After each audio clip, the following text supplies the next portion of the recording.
Hello everyone, welcome to UPSC IQ Tab. Welcome to lesson number 5, Economics Crash Course. Now इसके अंदर will be starting with pillar A1A2. 1A2 को हम already start कर चुके हैं अपने लेक्चर नंबर 4 के अंदर. आई होप आपने वो चीज़ देख चुकी है. Now moving ahead to the next video. Lecture 5 में हम यहाँ से स्टार्ट करने वाले हैं स्टार्टिंग विद मॉनेटरी पॉलिसी.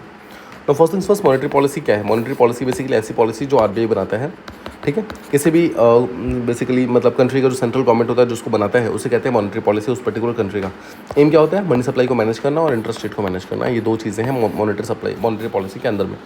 यहाँ पर एक कंसेप्ट है फिलिप कर्व का. फिलिप कर्व बेसिकली ये बोलता है कि जब भी इन्फ्लेशन बढ़ेगा तब एम्प्लॉयमेंट बढ़ेगी. ध्यान रखना, इन्फ्लेशन अगर बढ़ता है तो एम्प्लॉयमेंट बढ़ेगी. सिंपल शब्दों में, अगर इन्फ्लेशन बढ़ता है तो अनएम्प्लॉयमेंट कम हो जाएगी. ठीक है, ध्यान रखना. ऑलराइट, बट ये भी एक लिमिट तक ही होता है. जस्ट रिमेंबर कि एब्सोल्यूट नहीं है. ऐसा नहीं है कि इन्फ्लेशन बढ़ता जाएगा तो अनएम्प्लॉयमेंट कम होती जाएगी. ऐसा नहीं होने वाला है. ठीक है, इन्फ्लेशन बढ़ेगा तो एक हद तक अनएम्प्लॉयमेंट कम होगी, बट उसके बाद फिर से अनएम्प्लॉयमेंट बढ़नी स्टार्ट हो जाती है. मूविंग हैड, सो मॉडरेट और स्टेबल इन्फ्लेशन जो है गुड फॉर इकोनॉमी होती है, अच्छी होती है इकोनॉमी के लिए. इसलिए आरबीआई का जो रेंज है वो है 2 to 6%. यानी कि देखो ये होता है हमारा 4% ±2%. ये हमारा इन्फ्लेशन का टारगेट है अगले कुछ सालों के लिए. तो इसका मतलब है 2% से 6% तक कौन डिसाइड करता है? मॉनेटरी पॉलिसी कमेटी ने ये चीज़ डिसाइड किया हुआ है.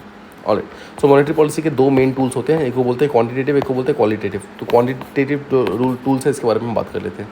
सिंपल शब्दों में इसको हम इनडायरेक्ट टूल्स कहते हैं जो कि पूरे के पूरे इकोनॉमी को अफेक्ट करते हैं. पहला उसमें से टूल है उसको बोलते हैं सीआरआर. सीआरआर का मतलब होता है कैश रिजर्व रेशियो. सिंपल शब्दों में समझो सीआरआर क्या है. मतलब बैंक को जितना पैसा आरबीआई के पास जमा करके रखना होता है उस पैसे को सीआरआर कहते हैं. ठीक है, नाउ इस पैसों पे कोई भी इंटरेस्ट पे नहीं करता है RBI. Just remember this thing. और आरबीआई एक्ट 1934 के अंदर चीज़ मेंशन किया गया है कितना पैसा आपको आरबीआई के पास जमा करके रखना होगा. जस्ट रिमेंबर सीआरआर किसके पास रखना होता है? आरबीआई के पास रखना होता है. इसके ऊपर कोई भी इंटरेस्ट नहीं मिलता है. आरबीआई कितना भी अमाउंट इसका फिक्स कर सकता है. कोई भी मिनिमम या फिर मैक्सिमम अमाउंट यहाँ पर फिक्स नहीं किया गया है. प्रेजेंटली 4.5% जो है 4.5% इतना डिसाइड किया गया है कि इतना होगा हमारा सीआरआर. ऑलराइट, जितने भी बैंक्स हैं सबके सबको सीआरआर रखना पड़ता है. बट हाँ, ऑब्वियसली आरबीआई अलग अलग बैंक्स के लिए अलग अलग जो नॉर्म्स है वो डिसाइड कर सकती है. किसके लिए कितना नॉर्म है वो हम आगे देख लेंगे. बट फिलहाल के लिए आई होप यू अंडरस्टूड सीआरआर क्या होता है. आरबीआई के पास रखना होता है हर एक बैंक को. कोई इंटरेस्ट नहीं मिलता उसके ऊपर. आरबीआई एक्ट 1934 के अंदर मेंशन किया गया आरबीआई अमाउंट फिक्स कर सकती है. कोई मिनिमम या फिर मैक्सिमम अमाउंट फिक्स नहीं है. और प्रेजेंटली 4.5% एनडीटीएल का अभी फिक्स किया गया है और सारे बैंक्स को रखना पड़ता है. सेकंड जो टूल है उसको कहते हैं एसएलआर, यानी कि स्टैट्यूटरी लिक्विडिटी रेशियो. इसका मतलब क्या है? बैंक को इतना पैसा खुद के पास रखना पड़ता है लिक्विड एसेट के फॉर्म में. लिक्विड एसेट का मतलब क्या होता है? Cash, gold, government security. मतलब जिसको आप आसानी से कैश में कन्वर्ट कर सके. ऐसे फॉर्म में आपको अपने पास रखना होगा. मतलब बैंक को अपने पास रखना होता है एसएलआर को. ना कुछ इसमें प्रॉफिट इन्वॉल्व होता है. ऑब्वियसली कुछ पैसा यहाँ पर प्रॉफिट में मिलता है, इसको बैंक को खुद को मिलता है. बट सीआरआर में कोई भी इंटरेस्ट नहीं मिलता. रिमेंबर, सीआरआर में कोई इंटरेस्ट नहीं मिलता. एसएलआर में थोड़ा सा इंटरेस्ट मिलता है. ना सीआरआर कहाँ पर मेंशनड है? आरबीआई एक्ट के अंदर मेंशनड है. एसएलआर कहाँ मेंशनड है? बैंकिंग रेगुलेशन एक्ट 1949 के अंदर मेंशनड है. सीआरआर अभी कितना है? 4.5% है. और ये कितना है देखो? 18% है अभी. Just remember. नो, एसएलआर देखो जैसे हमने यहाँ पर देखा था सीआरआर की कोई भी मिनिमम या फिर मैक्सिमम लिमिट नहीं होती है. बट एसएलआर की एक मैक्सिमम लिमिट होती है कि ये 40% से ज़्यादा नहीं हो सकता. जस्ट रिमेंबर, 40% से कम ही रखना होगा एसएलआर को. और इसे कोई मिनिमम लिमिट नहीं है. मतलब मिनिमम जितना मर्जी कम कर सकते हैं, बट 40% हाईएस्ट है. ऑलराइट, नो हर बैंक को यहाँ पर एसएलआर रखना होता है. बट ऑब्वियसली आरबीआई किसी एक पर्टिकुलर बैंक के लिए कोई सेपरेट नॉर्म्स फिक्स कर सकता है. इतनी पावर आरबीआई के पास है. सीआरआर एसएलआर को बात करें तो दोनों ही फोर्टनाइटली बेसिस पर, यानी कि हर 15 दिन पर इनको काउंट किया जाता है. Just remember this thing. देखो काउंट तो भले ही हर 15 दिन पर करते हैं, बट उनको मेंटेन करना होता है 90% डेली बेसिस पे. मतलब जितना भी टोटल सीआरआर बन रहा है उसका 90% को उनको डेली बेसिस पे मेंटेन करना होता है. Similarly goes for SLR. Right, ठीक है. सो आई होप आप इस पर्टिकुलर चीज़ को यहाँ तक समझ गए हैं प्रॉपर्ली. मूविंग अहेड, मैंने आपको बताया था पहले कि मनी मल्टीप्लायर जो होता है वो डायरेक्टली किस पर डिपेंडेंट होता है? सीआरआर पे. अगर आप सीआरआर कम करोगे तो मनी मल्टीप्लायर इफेक्ट जो है बढ़ जाएगा और वैसे वर्सा. तो सीआरआर जो है बेसिकली मनी मल्टीप्लायर के ऊपर डायरेक्टली इन्वर्सली डिपेंडेंट होता है. नौ, ये साथ ही साथ बफर भी प्रोवाइड करते हैं बैंक रन के दौरान. बैंक रन क्या होता है? हमने ऑलरेडी डिस्कस किया हुआ है. Panic run. बैंक रन का मतलब होता है जब भी मान लो किसी भी फेक न्यूज़ के कारण या फिर किसी मास हिस्टीरिया के कारण लोग जो है जो डिपॉजिटर्स है वो अपना पैसा निकाल के बैंक से हटना चाहते हैं, उसे कहते हैं bank run. Now CRR SLR जो दोनों ही इन्फ्लेशन को कंट्रोल करने के लिए भी इस्तेमाल कर सकते हैं. बट इंडिया में ध्यान रखिएगा इन्फ्लेशन कंट्रोल के लिए सीआरआर इस्तेमाल नहीं होता है. रादर रेपो रेट का इस्तेमाल किया जाता है. रेपो रेट क्या होता है उसको हम आगे देखेंगे. नाउ सीआरआर एसएलआर या फिर रेपो रेट जितना कम होगा उतना ही ज़्यादा फंड्स बैंक के पास रहेगा ऑटोमेटिकली. उतना ज़्यादा फंड है तो उतना ही कम इंटरेस्ट रेट वो लोग मतलब रख सकते हैं उस पर्टिकुलर फंड के ऊपर में. नाउ एक कंसेप्ट है net interest margin. Net interest margin का सिंपल सा मतलब समझो. देखो बैंक है, मान लो बैंक है.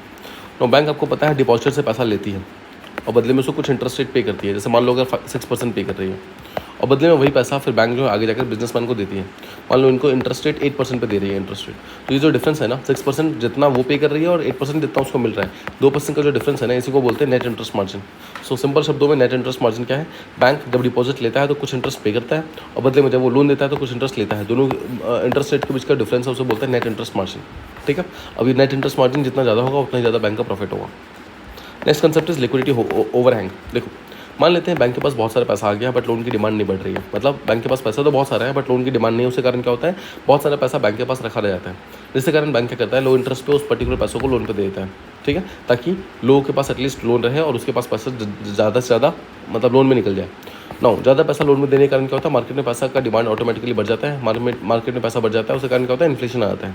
No, just remember overhang, liquidity overhang जो बेसिकली दो मेन कंडीशंस में होता है। पहला, जब बहुत वेरी इजी मॉनेटरी पॉलिसी इस्तेमाल किया जाए जिसके कारण जो पैसा बहुत ज़्यादा मार्केट में हो जाए, पहली चीज़ तो वहाँ पर। और सेकंड, जब नोट बैन हो जाए, डिमोनेटाइजेशन हो जाए, ऐसे केसेस में बैंक के पास बहुत सारा पैसा जमा हो जाता है, तो उस पर्टिकुलर पैसों से डील करने के लिए भी बैंक क्या करती है, सस्ते दर पे सस्ते दाम पर ऑटोमेटिकली इंटरेस्ट रेट लगाना स्टार्ट कर देती है।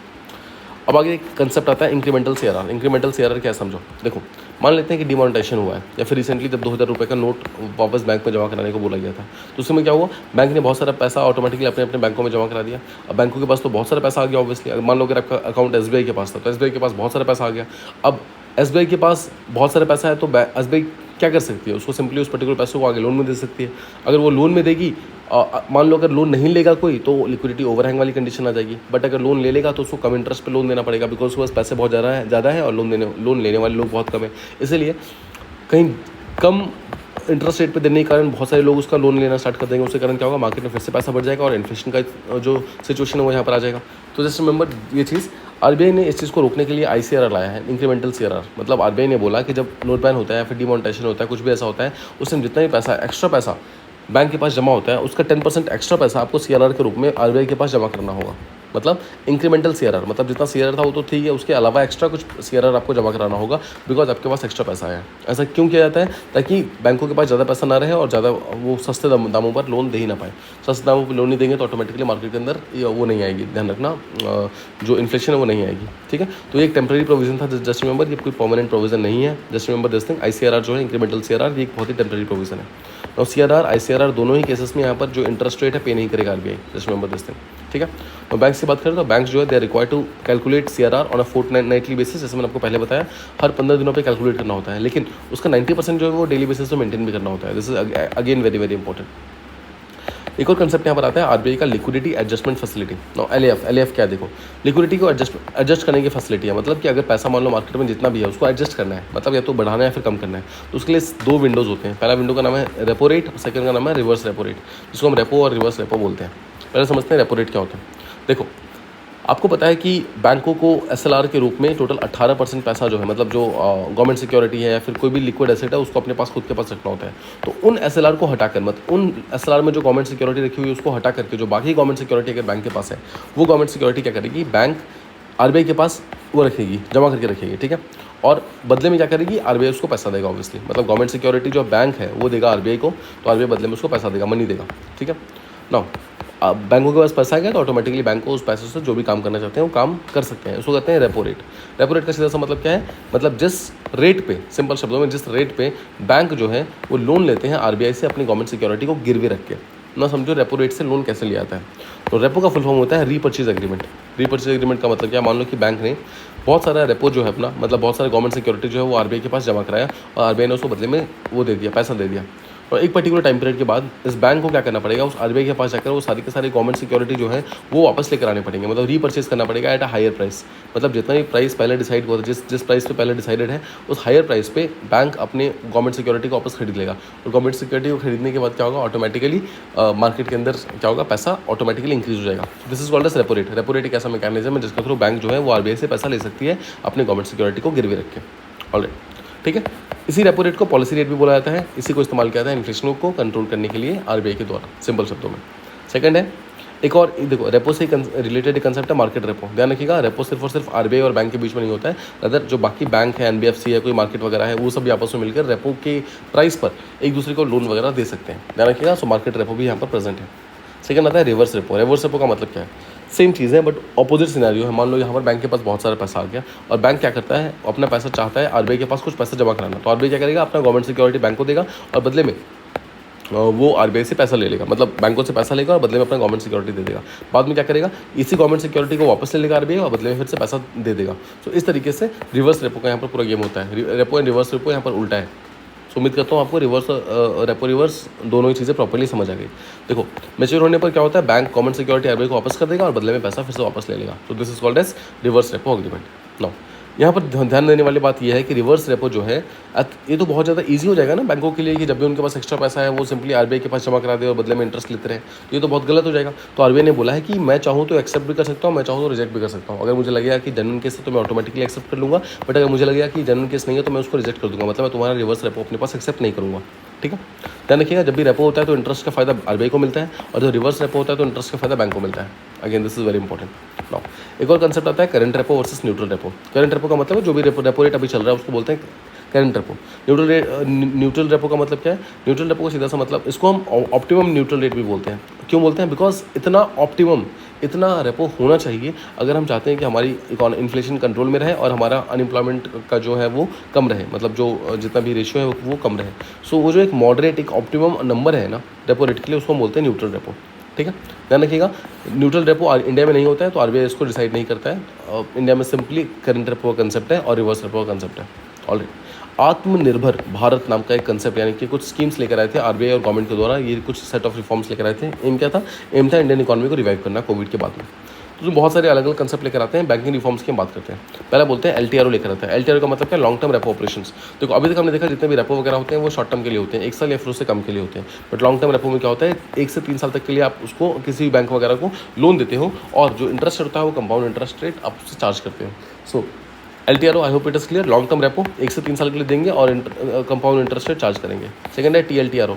टीएलटीआरओ का मतलब क्या है, टारगेटेड एलटीआरओ, मतलब targeted long term repo operations. Once again 3 साल के लिए होता है, बैंक को दिया जाता है, उसमें से कुछ पैसा उसको एक पर्टिकुलर सेक्टर में इन्वेस्ट करना होता है, मतलब जहाँ पर भी टारगेट वो लोग करते हैं वहाँ पर उसको इन्वेस्ट करना होता है। Then comes special LTRO. Special LTRO फिर से वही चीज़ है, आरबीआई 3 साल के लिए लोन देगा। ध्यान रखना सिर्फ ये स्मॉल फाइनेंशियल बैंक को देता है, स्मॉल फाइनेंस बैंक को देता है। उसका मेन नेम क्या होता है, एमएसएमई को, अनऑर्गेनाइज सेक्टर है, इन सबको आगे लोन देना है। Next comes on tap window for health care. यहाँ पर क्या होगा, आरबीआई जो है लोन देगा किसी बैंक को पैसा हॉस्पिटल में, वैक्सीन मैन्युफैक्चरिंग, इन सब जगहों पर देंगे। Next comes on tap for contact intensive sector. इसका मतलब क्या है, आरबीआई वंस अगेन लोन देगा बैंक को। ध्यान रखिएगा, बैंक देगा आगे 3 साल के लिए, मतलब बैंक को मिलेगा 3 साल के लिए, बैंक उसको देगा आगे रेस्टोरेंट्स को या फिर जहाँ पर भी कॉन्टेंट इंटेंसिव सेक्टर्स है, हॉस्टल्स वगैरह ये सब चीज़ें, मतलब ऐसी जगहों पर। ठीक है, आपको यहाँ पर ध्यान ये रखना है कि आरबीआई डायरेक्टली किसी को पैसा नहीं देता है, आरबीआई पैसा बैंक को ही देता है 1 से 3 साल के लिए, और बैंक जो है आगे उन पर्टिकुलर सेक्टर्स को पैसा देती है जहाँ पर भी आरबीआई देने को बोलता है। ठीक है, next AIFI, all India financial institutions. Once again RBI यहाँ पर बोलता है कि मैं पैसा दूंगा बैंक को, बैंक आगे पैसा देगी ऑल इंडिया फाइनेंशियल इंस्टीट्यूशंस को। ठीक है, और वहाँ पर क्या होता है, ऑल इंडिया फाइनेंशियल इंस्टीट्यूशन के पास पैसा जाता है और वो ऑटोमेटिकली उस पैसों का सही इस्तेमाल कर पाते हैं। ऑलरेडी तो एक यहाँ पर कंसेप्ट आता है रेवेन्यू रेपो रेट कट का। अब देखो रिवर्स रेपो रेट कट, इसका मतलब क्या है, देखो कोविड के टाइम में क्या हुआ, ऑब्वियसली लोन लोग ले नहीं रहे थे, बैंकों के पास बहुत सारा पैसा जमा हुआ था, तो बैंक क्या कर रही थी, वो सारे का सारा पैसा रिवर्स रेपो में रख करके वहाँ से इंटरेस्ट कमा रही थी। तो आरबीआई ने सोचा यार ये तो बहुत लेजीनेस हो गया, मतलब यहाँ पर तो बैंक कोशिश भी नहीं कर रहे हैं किसी को लोन देने की, ये तो बहुत घाटे वाली चीज़ हो जाएगी। तो उसने क्या किया, आरबीआई ने क्या किया, अपना रिवर्स रेपो रेट को बहुत ज़्यादा रिड्यूस कर दिया। मतलब कि अगर बैंक का पैसा रख भी रहे थे तो भी उनके पास बहुत ज़्यादा कोई फायदा नहीं हो रहा था, बहुत कम इंटरेस्ट रेट मिल रहा था उसको। ठीक है, इसलिए ध्यान रखें, इसको बोलते हैं रिवर्स रेपो रेट को कट कर दिया कोविड के टाइम में, जब आरबीआई ने देखा कि बैंक बहुत सारा पैसा रिवर्स रेपो में रख रहे हैं।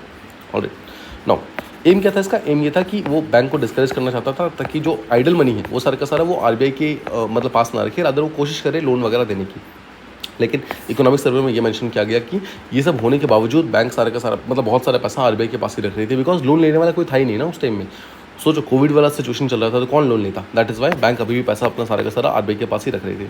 ऑलराइट, सो आई होप यहाँ तक सारी चीज़ें क्लियर है। मूविंग अहेड, अब हम बात करते हैं एमएसएफ यानी कि मार्जिनल स्टैंडिंग फैसिलिटी रेट के बारे में। ऑलराइट, देखो हमने एक चीज़ यहाँ पर डिस्कस किया, जहाँ पर हमने देखा रेपो रेट और reverse repo rate. Repo rate में हमने क्या देखा कि एसएलआर के अलावा जितनी भी गवर्नमेंट सिक्योरिटी है उसको आप यहाँ प्लेज कर सकते हो, है ना। एसएलआर के अलावा एसएलआर वाली को आप प्लेज नहीं कर सकते, अदर बाकी गवर्नमेंट सिक्योरिटी को प्लेज कर सकते हो और उसके बदले में आप लोन ले सकते हो। बट एमएसएफ का यहाँ पे कंसेप्ट आता है कि मान लो किसी बैंक के पास SLR के अलावा कोई और गवर्नमेंट सिक्योरिटी बची ही नहीं है, तो अब क्या करेगा वो? तो वहाँ पर क्या करेगा वो SLR वाली गवर्नमेंट सिक्योरिटी को भी कोलेटरल की तरह इस्तेमाल कर सकता है और उसके बदले में लोन ले सकता है। Just remember this thing, but ये एक ओनली एक्सट्रीम केस में होगा। वंस अगेन, अगर कोई SLR वाली गवर्नमेंट सिक्योरिटी को ले रहा है तो इसका मतलब क्या है? इसका मतलब ये है कि उसको ज़्यादा इंटरेस्ट पे करना पड़ेगा। RBI बेसिकली इसको डिस्करेज करना चाहती है, इसलिए RBI ज़्यादा इंटरेस्ट चार्ज करेगी उनसे।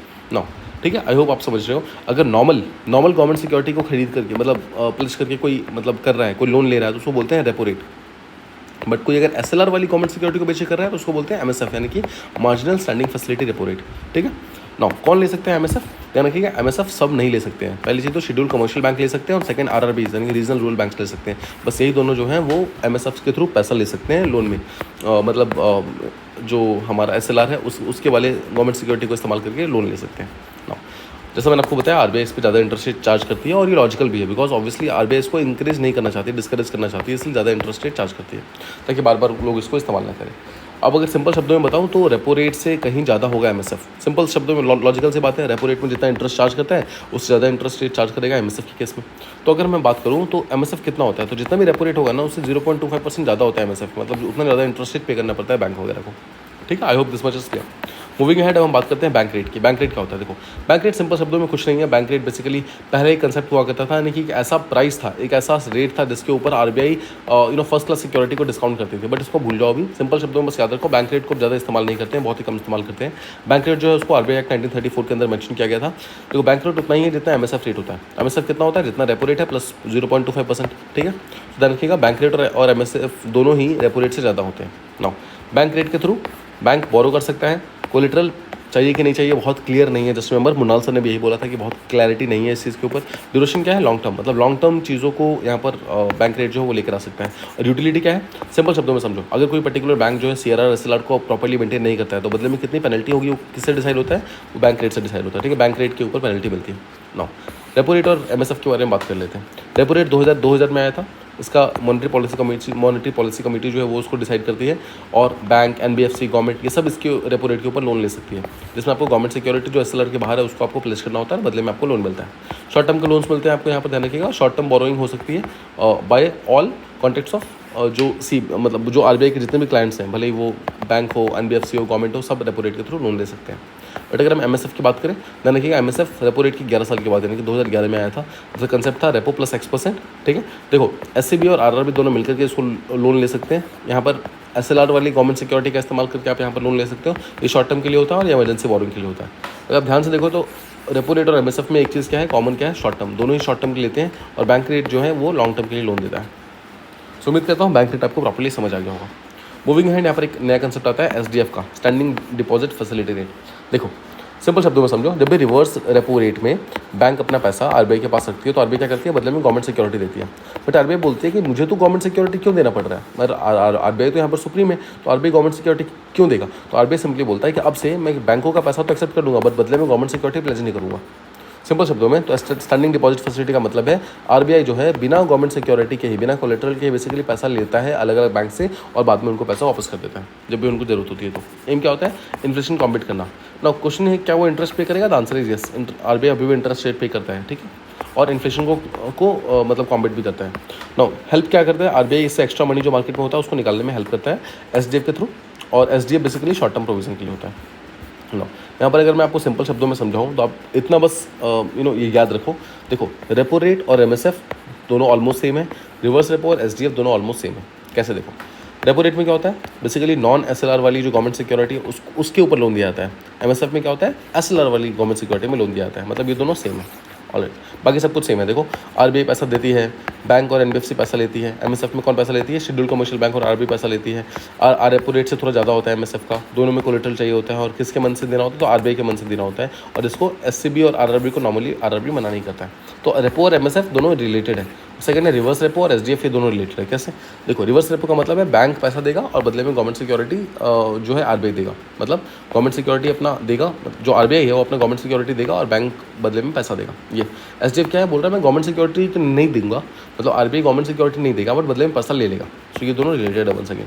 अब देखो, रिवर्स रेपो की बात करें तो बैंक और NBFC दोनों से पैसा देते हैं। SDF में वंस अगेन बैंक और NBFC दोनों पैसे देते हैं और पैसा लेता कौन है? दोनों ही केसेस में RBI पैसा लेता है। नो, SDF याद रखना 6.25% के आसपास में होता है और रिवर्स रेपो को तो बहुत कम पर फिक्स कर दिया गया है। मैंने आपको बताया था कोविड के टाइम में उसको रिड्यूस कर दिया गया है, तो देखो कितना ज़्यादा रिड्यूस कर दिया गया है यहाँ पर। नाउ क्या रिवर्स रेपो में आपको कोलेटरल चाहिए होता है? तो answer is yes, RBI collateral पे करता है, बट क्या एसडीएफ में पे करता है? तो आंसर इज नो।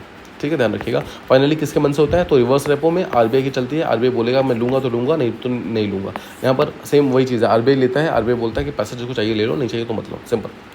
एसडीएफ के आने से क्या रिवर्स रेपो खत्म हो गया? तो आंसर इज नो। एसडीएफ के आने से रिवर्स रेपो फिनिश नहीं हुआ है, अभी भी चाहे तो गवर्नमेंट इसको इस्तेमाल कर सकती है अपने खुद के डिस्क्रिप्शन के ऊपर। ठीक है, उम्मीद करता हूँ ये चीज़ आपको क्लियर है। मूविंग हेड, अब हम बात करते हैं पॉलिसी कॉरिडोर के बारे में। पॉलिसी कॉरिडोर को हम एलएफ कॉरिडोर भी बोलते हैं, यानी कि लिक्विड एडजस्टमेंट फैसिलिटी कॉरिडोर। देखो क्या है, दिसंबर 2022 से पहले पॉलिसी कॉरिडोर बोला जाता था एमएसएफ और रिवर्स रेपो के बीच में। देखो एक चीज़ समझो, बीच में रेपो है, ठीक है, एक तरफ एमएसएफ है जो उससे ज़्यादा है और एक तरफ एसडीएफ है जो उससे कम है। तो नया जो पॉलिसी कॉरिडोर है वो रेपो के बीच में एक तरफ एमएसएफ है और एक तरफ एसडीएफ है। एमएसएफ ज़्यादा वाला है, एसडीएफ कम वाला है, बस इतना ध्यान रखना। ठीक है, एमएसएफ क्या है? कॉरिडोर का सीलिंग है, मतलब हाईएस्ट इतना हो सकता है, और एसडीएफ कितना है? फ्लोर है कॉरिडोर का, मतलब सबसे कम इतना हो सकता है। तो वही चीज़ हो गई, जितना भी रेपो परसेंट है उसमें प्लस 25 बेस पॉइंट ऐड कर दो तो एमएसएफ निकल जाएगा, और माइनस 25 बेस पॉइंट माइनस कर दो तो एसडीएफ निकल जाएगा। ठीक है, सो उम्मीद करता हूँ यहाँ तक आपको चीज़ें समझ आ गई। मूविंग हेड, अब हम बात करते हैं यहाँ पर ट्राई पार्टी रेपो के बारे में। ट्राई पार्टी रेपो का सीधा सा मतलब है, देखो क्या ये मॉनिटरी पॉलिसी का टूल है? तो आंसर इज नो। आरबीआई इसको यूज़ नहीं करता ट्राई पार्टी रेपो को। ट्राई पार्टी रेपो कौन यूज़ करता है? जो अलग अलग कंपनीज वगैरह होती है, जब भी उनको मनी वगैरह बोरो करना होता है मार्केट से, तो उनको वो लोग इस्तेमाल करते हैं। ठीक है, अब हम यहाँ से ओपन मार्केट ऑपरेशन से कल के मतलब नेक्स्ट वीडियो के अंदर इस्तेमाल करेंगे, स्टार्ट करेंगे। आई होप आपको यहाँ तक जितनी भी चीज़ें थी वो सारी चीज़ें समझ आ गई है। ओपन मार्केट ऑपरेशन एक बहुत ही इंपॉर्टेंट टॉपिक है, इसको हम नेक्स्ट वीडियो के अंदर पूरी तरीके से कंप्लीट कर लेंगे। I hope you are enjoying this videos and you are learning a lot. उम्मीद करता हूँ ये सारी चीज़ें जो आपने ऑलरेडी पढ़ी हुई हैं उसको आपको रिवाइज करने में बहुत ज़्यादा हेल्प मिल रही होगी इस पर्टिकुलर वीडियो से। अगर आपको कोई भी डाउट है तो please mention in comment boxes, मैं उसको जल्दी से जल्दी रिप्लाई करने की पूरी कोशिश करूँगा। Thank you so much for listening, stay tuned for the next one.